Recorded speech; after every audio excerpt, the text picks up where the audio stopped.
Bom, eu vou falar um pouco sobre o padrão de projeto Observer, tá? Ele é um padrão de projeto que define a dependência de um para muitos, tá? Então, ele funciona da seguinte forma: ele permite que o objeto observado, ele notifique automaticamente todos os objetos que estão vinculados a ele, que são chamados de objetos observadores, respeitando essa relação de um para muitos. Essa notificação ela ocorre assim que o estado do objeto que é observado ele é atualizado. Ele é bastante útil quando a gente precisa que dois ou mais objetos visualizem determinado evento que ocorra em um outro objeto.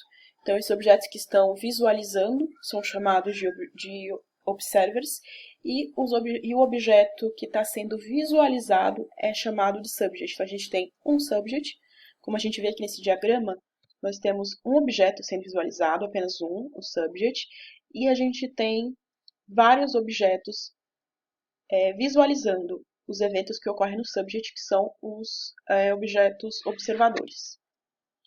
Nesse diagrama, a gente também pode perceber a presença da interface subject da concrete subject, tá? A concrete subject é ela que implementa essa interface subject, que é a interface observada, tá? Ela implementa, não só implementa, como ela define o estado, define os métodos da interface, assim como a classe concrete_observer também define a interface e os métodos da observer. A gente também pode perceber que o padrão observer ele segue o princípio da ligação leve. Tá? O princípio da ligação leve ele é interessante porque ele proporciona uma flexibilidade maior ao padrão. O que isso quer dizer? A gente pode, por exemplo, a qualquer momento adicionar ou substituir observers.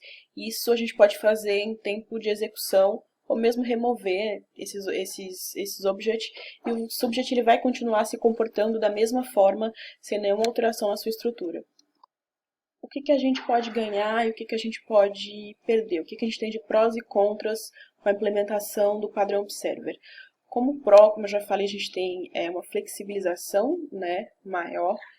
A gente, como todos os outros padrões, a gente aplica uma linguagem universal ao projeto que permite uma fácil leitura, um fácil entendimento e compreensão por parte dos programadores que possam estar contribuindo com a gente no projeto.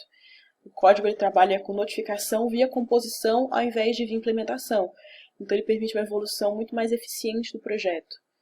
E as instâncias observadoras podem ser atualizadas de forma dinâmica, sem trazer grandes problemas ao projeto.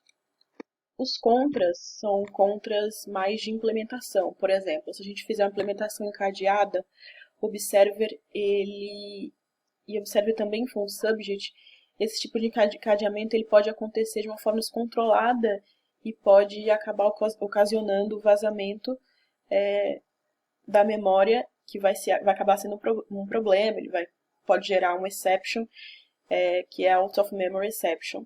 Outro problema é quando esse código ele tem somente o observador e um sujeito, em qualquer instância.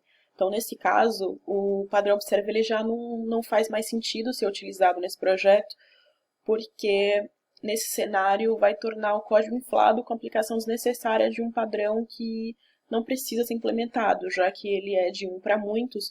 Então, se a gente fizer ele na implementação de um para um, ele não vai estar sendo bem utilizado.